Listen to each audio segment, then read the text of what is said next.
All right, this is episode 7 of season 2 of Stranger Things: The Lost Sister. Robert, are you at time stamp 0? But anyway, in 3, 2, 1, go. And obviously, this commentary was a bad idea. We lost a subscriber because I turned into a crazy person talking about this show. Yeah, I don't know what happened. I thought it was a fun discussion. I don't know, dude. There was a couple of times where I was like, "Oh, I better back off. He's gonna snap." Well, you got it out of your system. That's true, and I don't have that to complain about in 3 because at that point it's over. It's it's done. Mm. Now, on this viewing, are you feeling more negative or positive about the season so far than you have previously? About the same. The stuff that I like is some of the best stuff in the series. It's just everything with Steve and Nancy is ass, and bogs down the season for me. And I think the writers agree with me because we have pivoted hard as of season 4.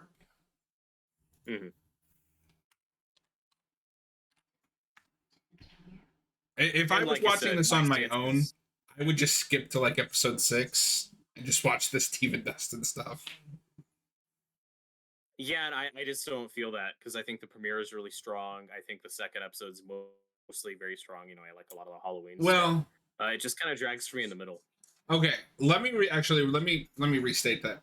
I would fast forward through the stuff that I don't want to Right. see.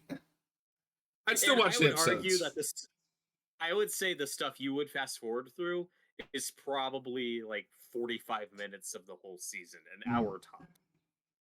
Yeah, Because even the Nancy, Jonathan, and Murray subplot was way shorter than I remembered. Like, yeah, it's over a couple episodes, but it's only like 3 scenes. no, it was much shorter than I remember. But so I was thinking, I was like, no, I wouldn't skip a whole episode for that. Just fast forward. I don't need to see that ever again. That's fine. Robert, I'm outraged. So, and like you said, the one thing this does contribute that we get back to with season 4 is the idea that 11 isn't the only person. Mm. She's not patient zero. She's not the only kid with powers. There are others, which is going to be a really big part of season 4. How do you feel about that? Does it kind of take away from her specialness? A little, but I also don't mind Vecna, even with the retconning. Like, I still like Vecna as a villain, He's probably and their her best name is villain. 11. Like, he's a good villain, and like her name is 11, so it was always set up that the chances are there were 10 that came before, which is what we do. Her sister is I think my number problem is 8. there's clearly more than 10. We'll see when we get to it. If you're, I don't, I've seen season 4 one time, so I don't remember if we're consistent with that. And plus some of them might be 12 or 13 or 14. I don't. She might just be like in the middle. Simply Boba says this is considered to be the worst episode in the series. I mean, I can't I, disagree. a lot of people say that. I don't know if I feel that. So this is where the hot take comes in. I've never hated this episode, and on first viewing, it didn't bother me at all. It's more in hindsight, in retrospect, like the further we get from it, the more I'm like, yeah, that was kind of pointless. And I certainly don't think we needed a whole episode for the subplot. But I did not have like Twitter had like a meltdown when the season dropped, where everyone was like, "Oh my god, episode 7 is the worst thing I've ever seen in my life." And on first viewing, I just didn't have that reaction at all. I Also, thought Robert, this I episode forgot to was put the timer up. fine. So if somebody asks for a timestamp, that's your job now. Ah, damn it. Okay, Um, I don't it's think this fine. is the This worst episode. episode of television that I've ever seen in my life. But you talked about like what is filler. I don't mind filler. This is filler that's wasting my time, and it's worse because it screams backdoor pilot. I think that's the element I find more egregious because I do like when we explore Eleven's dark side and that push and pull. Like there is a degree of necessary character development here. I just don't think it needs a whole episode.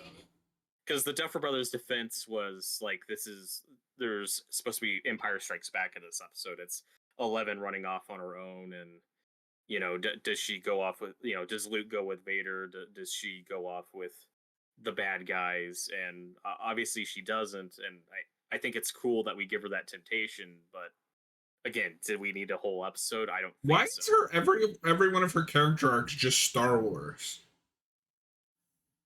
That's what a lot of the show does. I know, but it's just weird with her specifically because that's also what they went to for season 4 is, oh, this is her, Return of the Jedi. Return of the Jedi.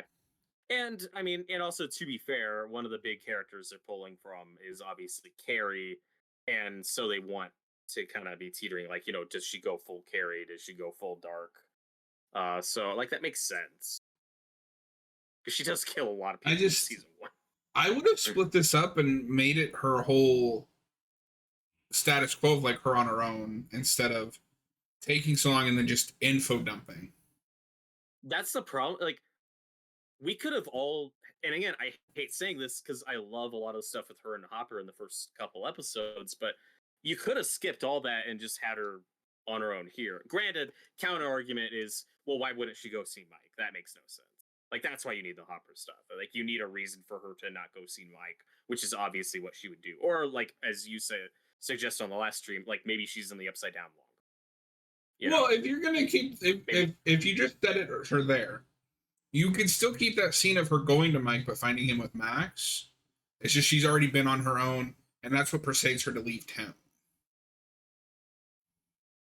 Yeah, it's still a flimsy motivation. Get it? They picked the song "Runaway."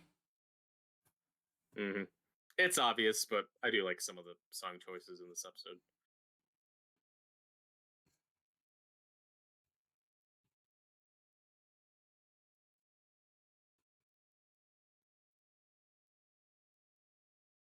And also, I think why I didn't mind this episode on first viewing is it was kind of nice to get out of Hawkins for an episode. Oh, see, I never had out in the world, which is something we get way more of in season 4, but maybe to a fault. But again, on first viewing, like, I didn't mind this stuff. And see, I never have that. Part of the charm of a television show is like there is a place, and like the show is about that place. Like one of the things I like about Buffy is they never really leave Sunnydale.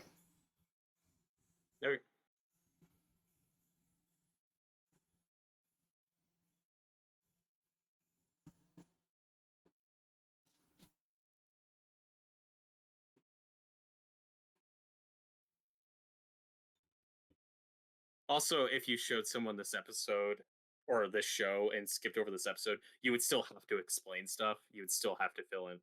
You'd still have to say, like, okay, this is what happened with her sister. This is why her wardrobe changes. Yeah, because she's going to look very different by the end. Like, you would still have to explain stuff, it's not I find her skippable. I find her like goth attire for the last few episodes really cringy. I don't find it cringy. Like, it's silly, but it's of the time. I'm glad they didn't stick with it. But I think it works fine for the end of the season.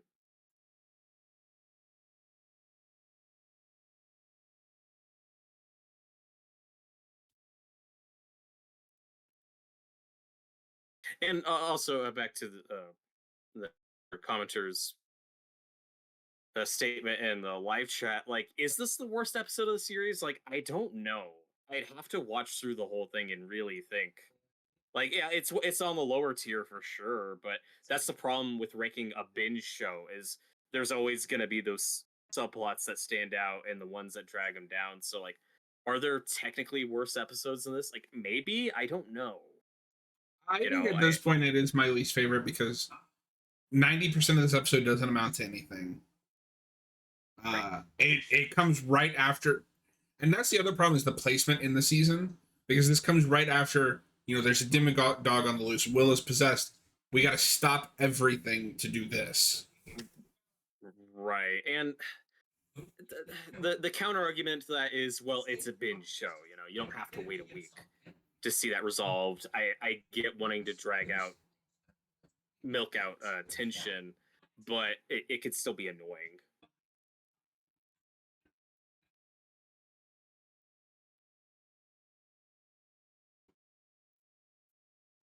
And this gang's really goofy, but again, I don't hate them. Like, yeah, it's an '80s gang. It's like Bill Paxton and his crew and the Terminator, but it's the stuff they're riffing on.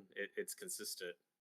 And again, I don't hate Eleven's sister. I like that she has this power of making people see things, which again, we're not really consistent with because when we get to season 4, all those other kids like just have Eleven's powers, right? Yeah. So we're not even consistent with that.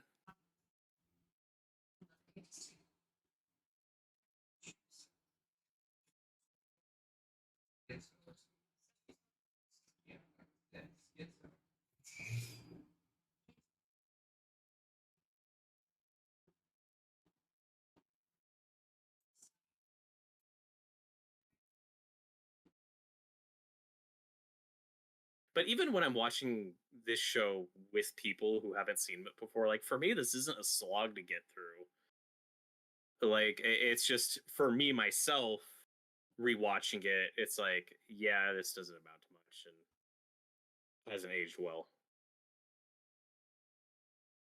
But I don't think it's like a terribly executed episode. It just doesn't. We just don't need a whole episode on this. You two don't look anything alike.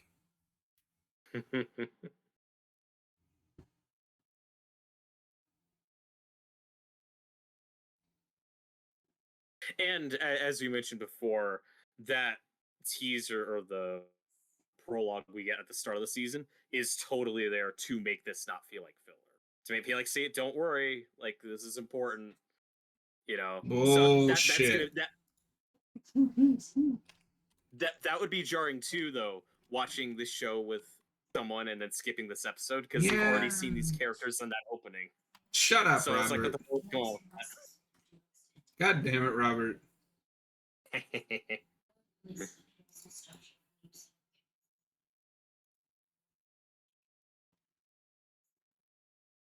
And like I said, I don't hate that we give Eleven this journey. It's her falling in with like the Brotherhood of Evil Mutants or something. Like, oh, you've been held back. You should be free. And then 11 has to figure out the balance. And that like there's fine enough character work for her. It's just stretched out. And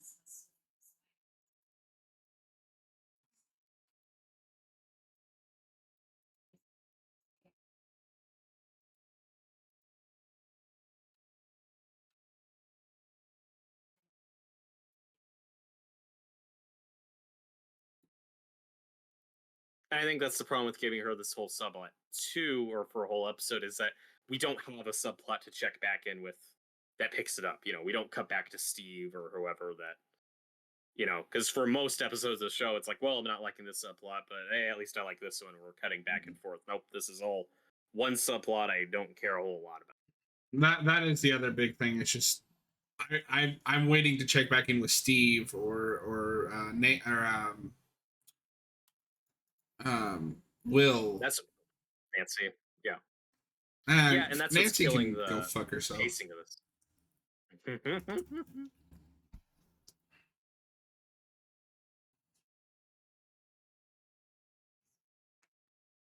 And I think, at least on this viewing, what I've felt is, to me, because I also thought this was kind of dragging in the middle. Like, to me, this is a 6 or 7 episode season dragged out. And if they want to make it 8 just to be consistent with season 1, that's fine.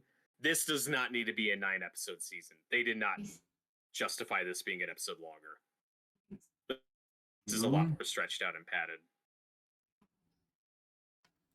So, according to the Stranger Things wiki, there are at least 18 of them.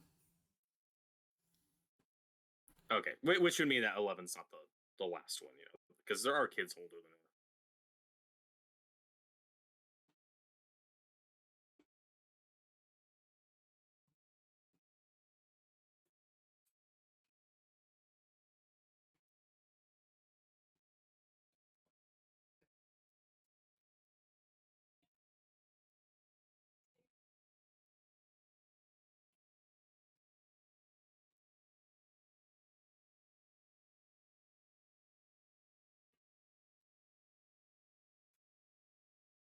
And like you said, part of the frustrating thing is just the lack of payoff. I'll ask you a question. Over under 50% we bring 11's sister back at all in season 5, even if it's just one episode. I'm under. I don't think they'll do it. Okay. Okay, I'm over. Not by a lot, but we'll see which one of us is right. There could also be like just a dumb throwaway line. It could just be exposition, like, "Oh, she's dead. Like this is what happened." Which I would still give you the win on that because that's not actually bringing her back. But they could do something like that, right? Just have a dumb throwaway line about it. No, that if she's even mentioned, that's what I expect. They Like do. Vecna killed her or something. I'd be fine with that. Honestly, I would be fine if just off screen he killed all of them except 11 because they're the only ones that can stop him. Yeah, though, I mean, all the other ones are dead, right? Didn't season 4 show that? It's so hard to keep track because they even here I don't buy that there's any of them after 11. What do you mean? Well, it always played like she was the last. That's why she's so important.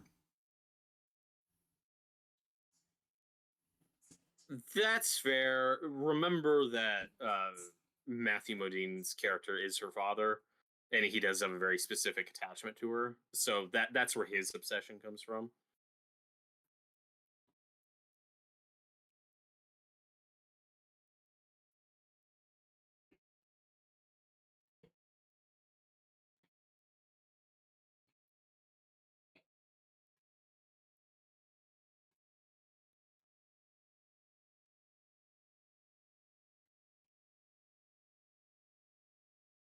And like I said, the main problem is just pacing. Like we're 16 minutes in, and I feel like barely anything's happened.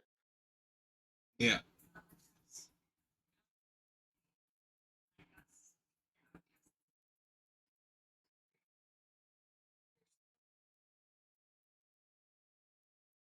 Get it? It's the X-Men. Yep.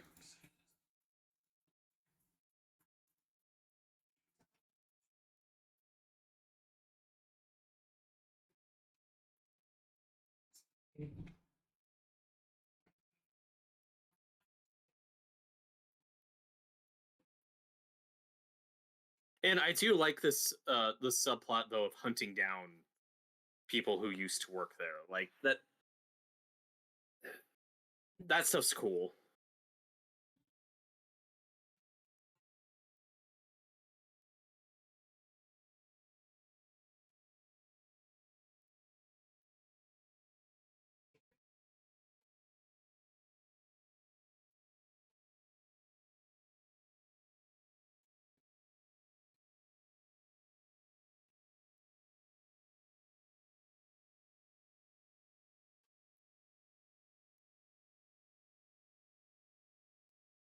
I at least like this temptation for 11, giving her this opportunity to hunt and kill these other bad men, who abused her,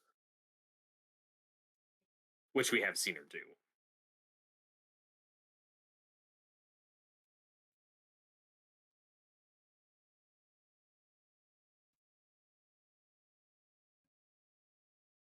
If they do bring her back, I think it would be interesting if she. I know I said the opposite earlier. I think it'd be interesting if she was working for Vecna. That could be cool. Even with the way this episode ends, like I don't buy this relationship getting a happy ending. Like, she could be more of an adversary for 11 in the final season.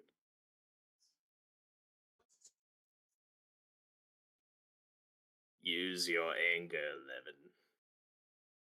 The dark side makes you stronger.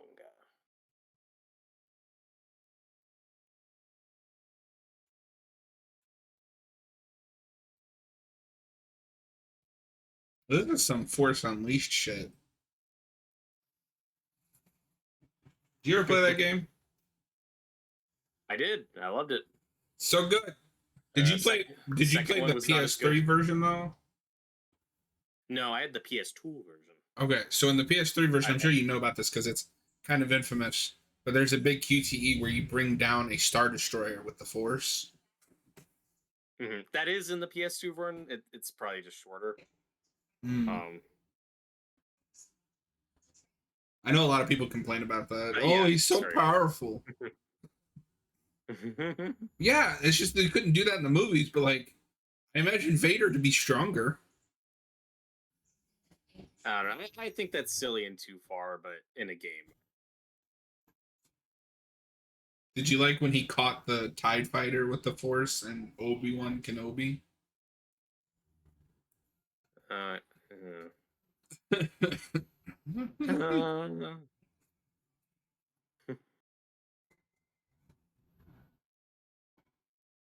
but also, there are also people who complain about the Rogue One scene with Vader and say that makes him too OP and goes too far, which I think is ridiculous. I've never agreed with that criticism. He's walking down a hallway and twirling a lightsaber. He's not doing anything that absurd. The only thing I've heard people complain about is just that's fan service, but like, yeah, so what? Yeah. No, I've also heard people complain and say this isn't consistent with A New Hope. He wasn't that powerful. Like he's twirling a lightsaber. Like he's not doing anything that ridiculous. He lifts a guy up and cuts him in half. It's cool. Well, but It's I fine. mean, Lucas himself retcons that in A New Hope. He's just like another foot soldier. In Empire Strikes Back, he is second in command. Yeah. Yes, that is correct. And he's also force choking dudes left, right. You know, he does that one time in the first. Yeah. I know. I just find it funny when people criticize modern Star Wars for things that George Lucas himself did. Oh god, totally. Or the prequels, like just the Leia stuff, and a lot of that's real messy.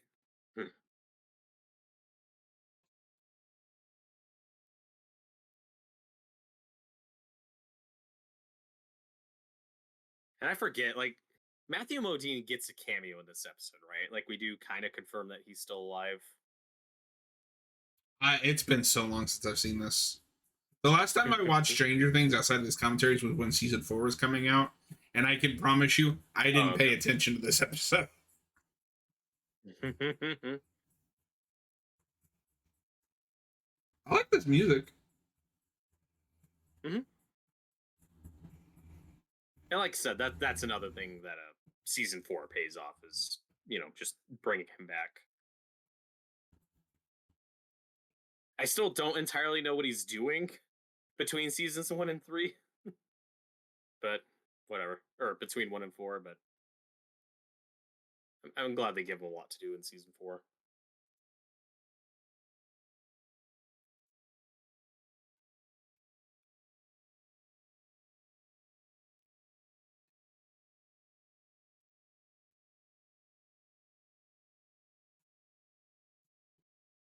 And I usually love it when shows expand enough with their ensemble casts that you can dedicate whole episodes to just a couple characters. I usually like that, but maybe it's just because we're in season 2, or maybe it's just because it's a streaming show. It really feels like it just breaks the flow of the show, right? I don't want to be waiting mean. Them to cut somewhere else. I don't want to be mean because I agree with you.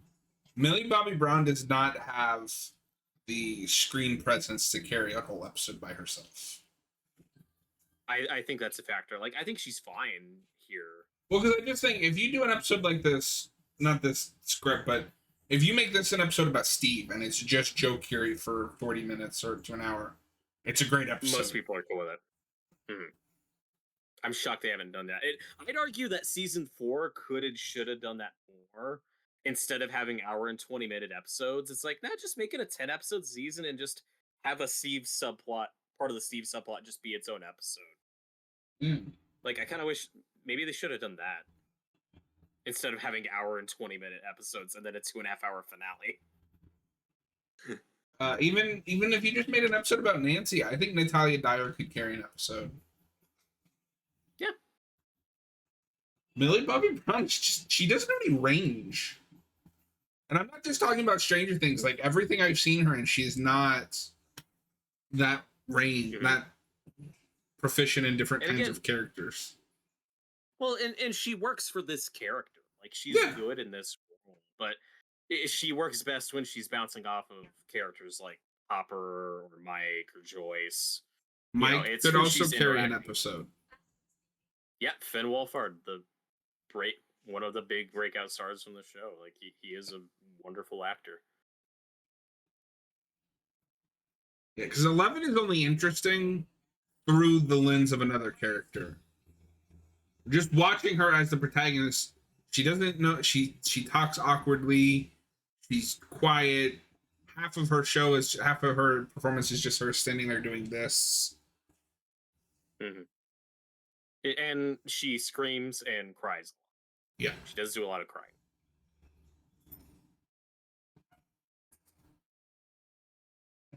and like, am I supposed to feel bad for these kids or good for them? No. They're supposed to be like they are a bad influence on 11. You know, like she is falling in with the bad crowd.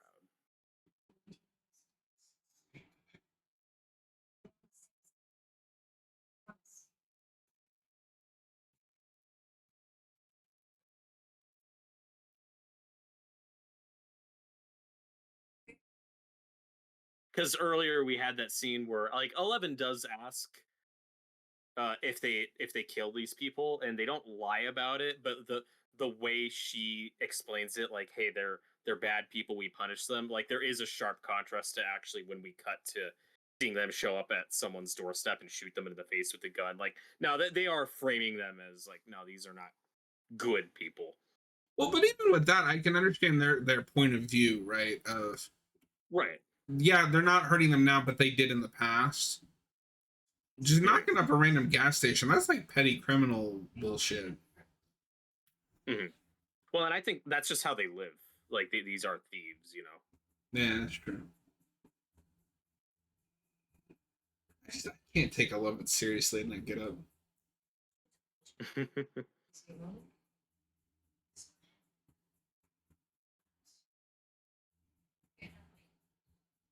Also, I could be wrong, but I think one thing I heard recently was that Millie Bobby Brown almost got X-23 in Logan, Interesting. and then Daphne Keene got it. I'm kind of glad she Because didn't. that's before. I agree. I think Daphne Keene is a way better actress. I think so too.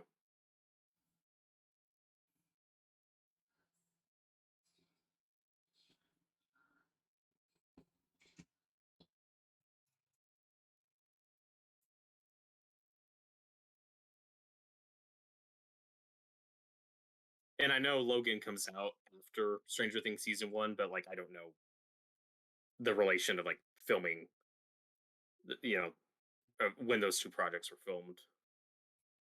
This guy looks familiar.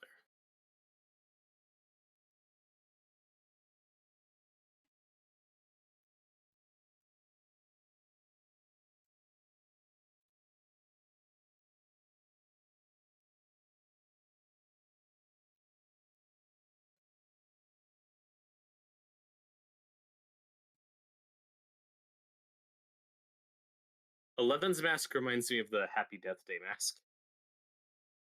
I can see that.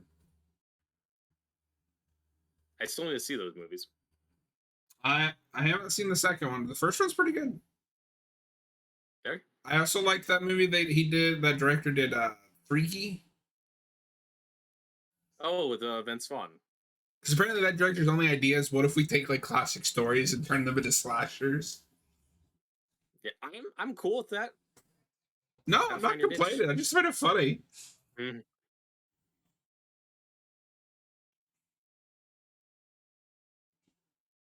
Yeah, and a lot of people are weirdly averse to that. They're like, "Oh, this movie is just this meets this." I'm like, "Yeah, that's how we make new stuff." I don't. Is that a bad thing? It like Edge of Tomorrow, like it's Groundhog Day meets, you know, Independence Day or War of the Worlds or whatever. Oh, that movie's solid. I think that's cool.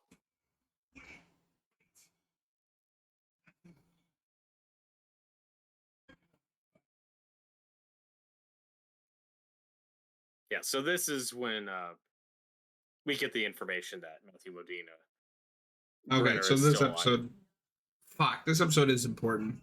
Yeah. God damn it. Although, I mean, this isn't brought up at all in season 3. Like, as far as season 3 goes, this episode is pointless. It's not until you get to 4 when we start coming back to some of this stuff. Because I think season 3 is the only one that Matthew Modine isn't in at all. Get it? She's using the force choke.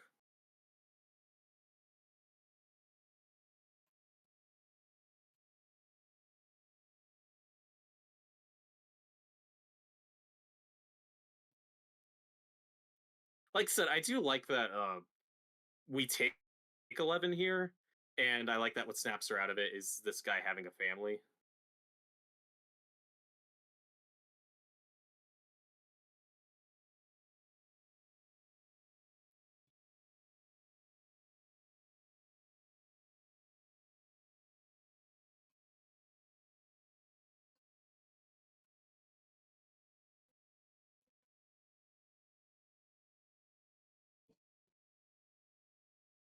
And this is gonna help snap her out of it and realize that she needs to go back to her family, but I don't know why we have 15 more minutes left. Like we can be wrapping this up now.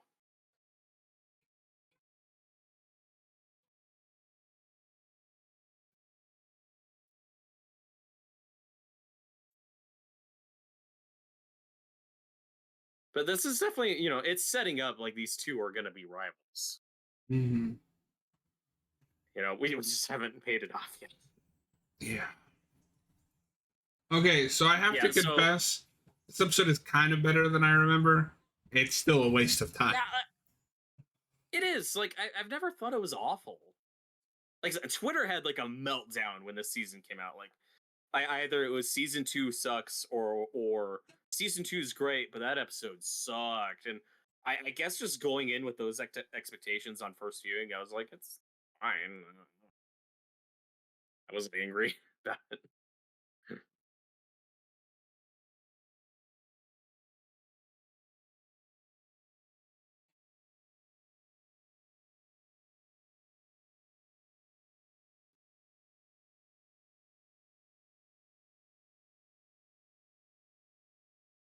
I'm really curious to see how they handle the kids in the final season because Millie Bobby Brown is married now.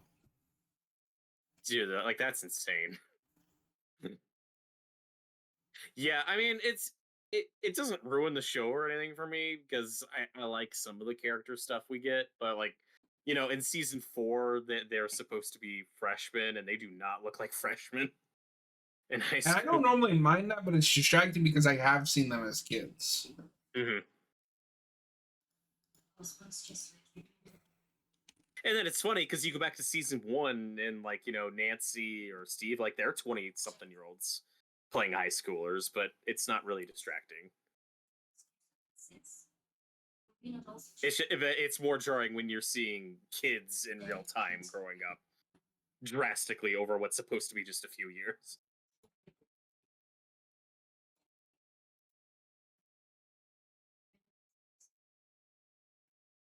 That also reminds me, I remember when like the later Harry Potter movies were coming out, some people were saying, "Oh, the cast is getting too old." Uh like and they're starting to look too old. They should recast. I'm really glad they didn't, but they're like 21, 22 by the last one playing 17-year-olds, and like I've always thought it's fine. It's just funny when you compare that to like Tom Welling in his mid-20s playing a freshman at the start of Smallville. Like, well, and like wait, why is this suddenly a problem? Yeah, well, and like with Harry Potter, that's never bothered me just because those characters are so intrinsically linked to those actors, in my opinion. Like when I think of Harry Potter, it's Daniel Radcliffe, Emma Watson, Rupert.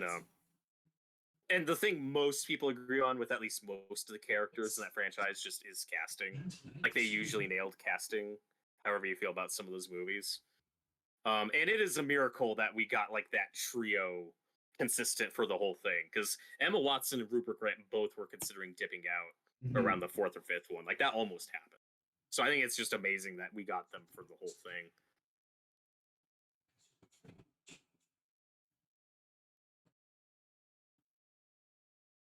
There he is. So Oh does this my fix your god. issue with him just showing up in 4? Because like we confirm he's alive here. Well, okay, so with the guy they just attacked, that confirmed he was alive. But this isn't literally him. You know, she's just making 11 see him to get her head, but Oh, okay. it's just to give him a cameo. Which I mean, fair enough. Like I don't mind this scene.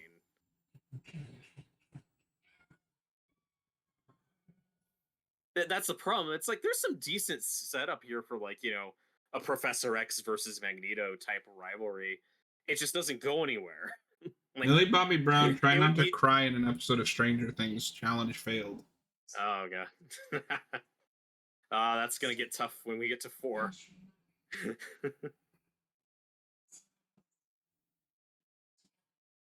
Like so I love a lot of 4. 4 It's almost my is second favorite season after 1. her storyline in 4 in some ways feels like regression. I don't believe that season 411 believes that it's okay to assault that girl with that skate. Um, we'll get to it when we get to it. In the context of it, it's fine. I just don't love that we go there. My problem is we don't get to spend any time just hanging out and having fun with those characters. We immediately have to make everything miserable for them and give them Stephen King bullies again, so that we can then get 11 out of there and do her redemption. So I don't know. Like we'll have that discussion when we get there. But that's where my issue is. Like, does everything have to be miserable already? Like, I just want to hang out with these guys for a couple episodes. Yeah, and your season's long enough, you could do that. Mm-hmm. That's why a lot of the Steve and Dustin stuff is great because most of season 3 is just them dicking around, Yeah. and it's really fun.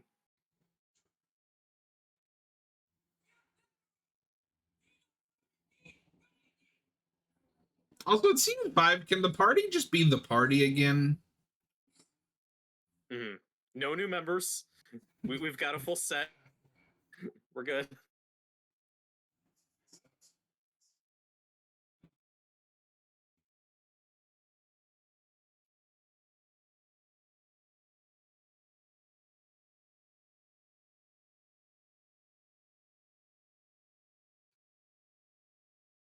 And this scene is kind of cool. The way it syncs up to the last one, where she's seeing Hopper and Mike at the facility, and she's alerted to danger.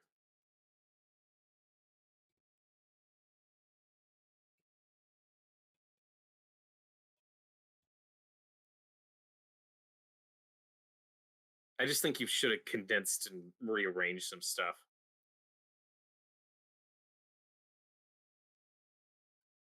Because one of the things that deflates the tension of the next episode a little bit is we already know that Eleven's coming back to save the day, so you're just kind of checking your watch, waiting for that to happen, and then she finally does at the very end of the episode.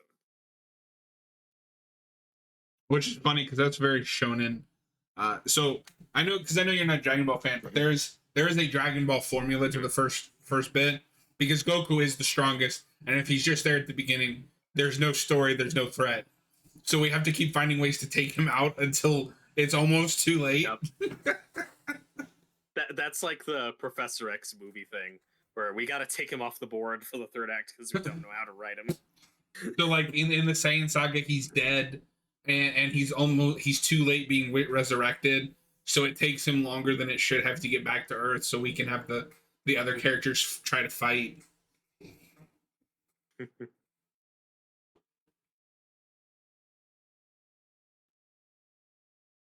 This I think is kind of neat that she's making them all invisible, so the cops don't see him. Again, there's some creative stuff with her powers. Yeah. I just think we could have gotten here faster.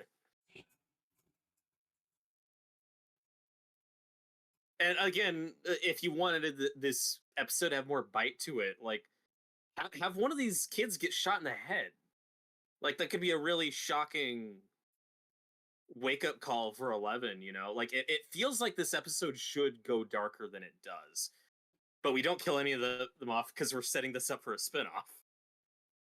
It's something that could have given this episode just a bit more bite, a more edge. Like That's Just also having what one of I'm them just get confused. shot and Like, killed, be like, fuck. did they really think these characters would be interesting on their own show? Yeah. Again, I think the cast is fine. Like they got good camaraderie together. I think the main girl's pretty good, but I don't need a whole spin-off.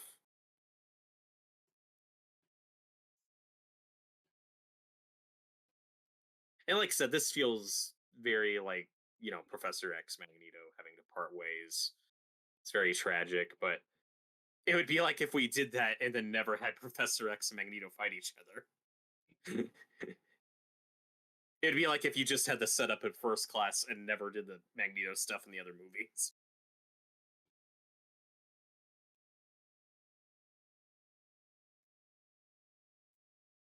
And then it's weird that 11 just never talks about this to anyone. Yeah, it's like she forgot she exists.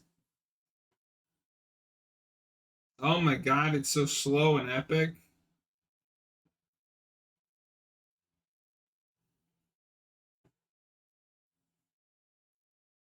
No, why didn't she? If you're not going to do the spinoff, bring her back for season 3. I get why they did it for 3, just because they wanted it to be a lot of 3s them trying to course correct and listen to criticisms of, okay, people hated that episode, we're not going to address it. People were angry that 2 was too much like 1, so we're going to make it very different. A lot of season 3 is course correction. So I get why we don't check in with these characters in season 3, and I'm fine with that. It's just weird that it's never mentioned.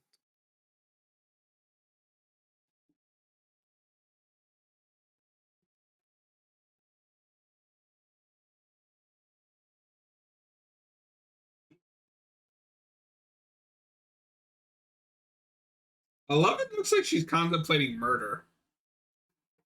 I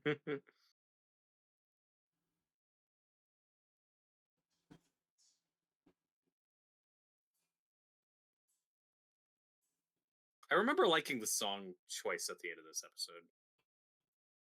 Or if it was just score, I don't remember.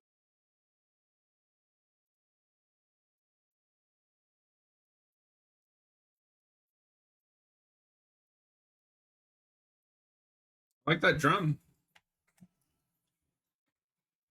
We did it, Robert.